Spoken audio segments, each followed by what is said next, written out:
Hi, I'm Thorn, and these are my thoughts on Ring of Honor Wrestling 325-17.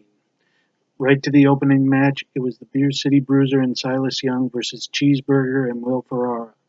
Uh, Silas Young and the Beer City Bruiser get the win. I really like this match, mainly the Beer City Bruiser.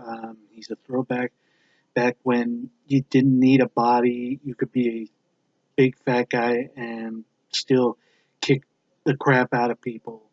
I just love watching him. He does a bunch of cool, high impact moves, power bombs, wheelbarrow suplex, fallaway slams. I think there's still room in the wrestling business for a guy like that. I know people like Jim Cornette says, modern audiences want to see a guy who looks like a real athlete, and I do agree with that, but I still think there is room for a guy like that if you present him the right way, and use him properly. I think you can get away with having a guy like the Beer City Bruiser on your wrestling promotion as long as you just have that one guy.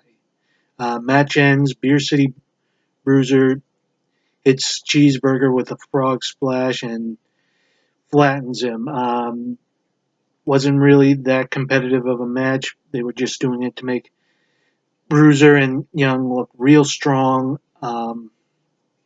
for for a Supercard of Honor, where they're going to reveal their third member of their six-man tag team as they're going for the hunt for the Ring of Honor six-man tag team championships.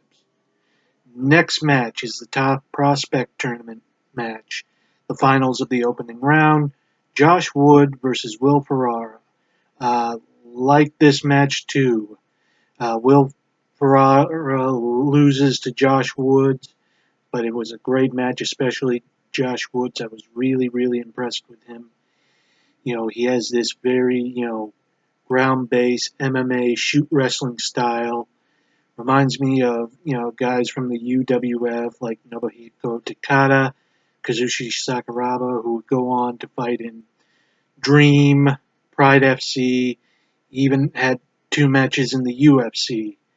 So, and I really like that. He also did a couple of real nice suplexes that reminded me of another UWFI wrestler by the name of Gary Albright. And if you do not know who that is, please, after watching this video, go into your YouTube search engine and type in UWFI Gary Albright. Great wrestler. He passed away in 2000 of a heart attack. He was a member of the Wild Simone family. He was married to one of his daughters. But anyway, back to the match. The match ends when Josh the Good Woods takes Will Ferrara down and starts punching him in the head, and the referee calls it TKO. I was a little confused because, for years watching wrestling, a closed fist is usually an illegal maneuver. You don't see guys get disqualified for it a lot, but I figured that was the reason why the match ended. But no, apparently Ring of Honor allows punches to the head. I don't know. It's their company, their rules. So, anyways, next match. This is a follow up to what happened on a previous show where Kenny King was hit in the head with a chair by Leo Rush. Leo had been, scouted and trying to be recruited by Kenny King's stable, the Rebellion, for multiple days now. And, on a previous episode of ROH Wrestling, he made his decision by smashing Kenny King in the head with a chair.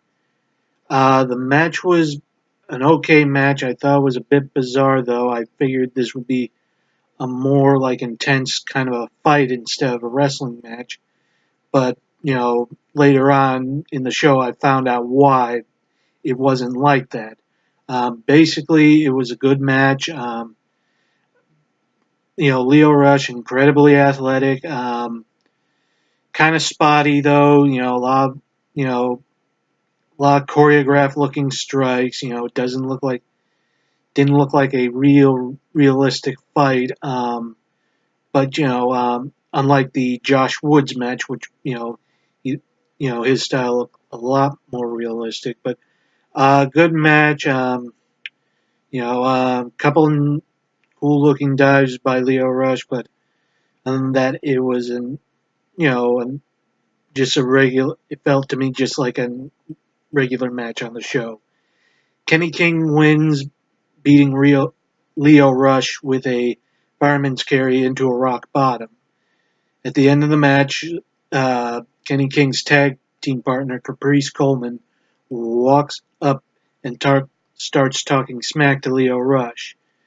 Leo, when he gets up to one knee, shoves Caprice Coleman away, and for about a brief minute, it looks like Kenny King and Caprice Coleman are about to beat the crap out of Leo Rush. All of a sudden, Shea Taylor comes down, and I saw this a mile away. It wasn't really a big surprise to me, seeing how Shea Taylor has wrestled is primarily a heel in ROH.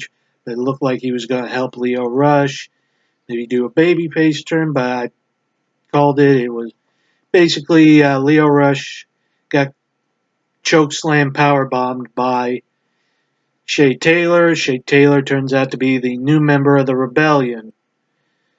Once again, not a surprise, Chris Sabin comes to help Leo Rush. I know, and it's possible that there's going to be a feud between the Rebellion and Chris Sabin's stable called Seek and Destroy, so I'm guessing Leo Rush is going to be a part of that now.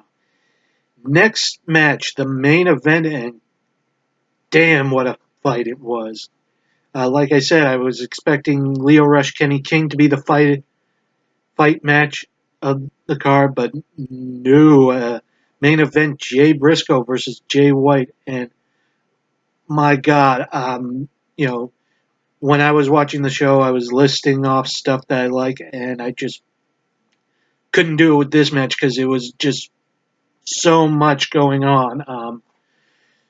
Jay White and Jay Brisco is just they were just beating the hell out of each other. The match starts off, Jay Brisco's throw and Jay White are fighting to the outside, slinging each other into the guardrail and just pounding the crap out of each other. Then when they got into the ring, it was just this real physical looking fight. Like I was saying with the Leo Rush match, it looked choreographed.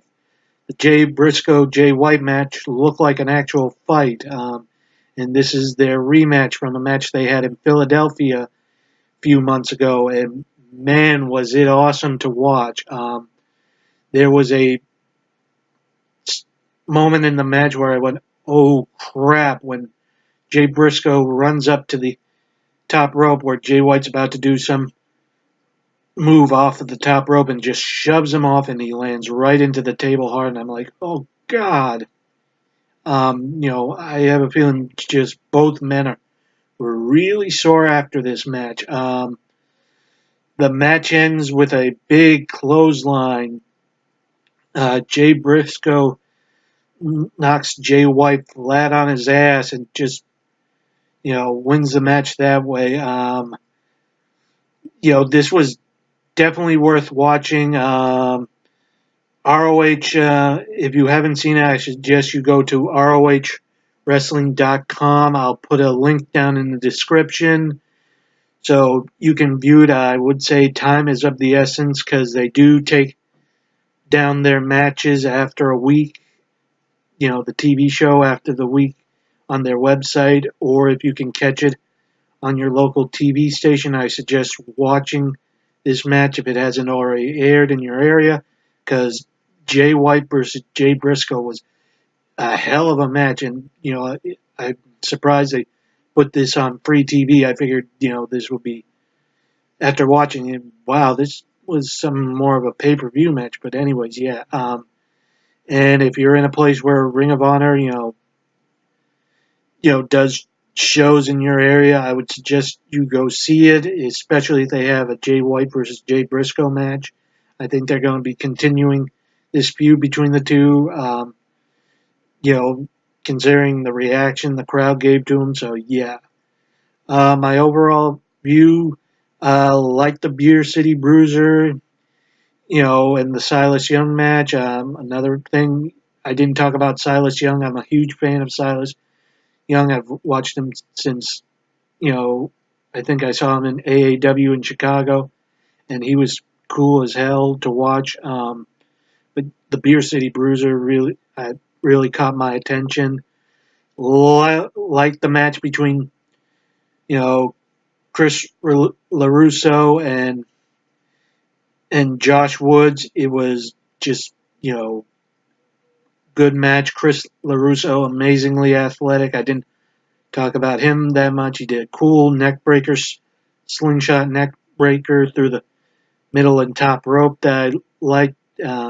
Just very athletic. I think they'll probably use him quite a bit in Ring of Honor. And, like I said, the match with Kenny King and Lio Rush wasn't what I was expected. But then I found out why, because, with a match like the Jay Briscoe, Jay White match, you didn't want to overshadow it. Very good match. Hopefully there's going to be more to it now with, seeing how they're going to continue this storyline with Seek and Destroy and the Rebellion. And most importantly of all, Jay Briscoe and Jay White. Go see it. Like I said, I'm going to post a link to the website down below so you can watch it if it's still on. Tuesday, I will be posting my thoughts on Ohio Valley Wrestling's TV show. And on Friday, I will be posting my internet match of the week, in which I talk about a match I find on YouTube, and I put a link in the description down below for you to watch. Thank you, and have a good day.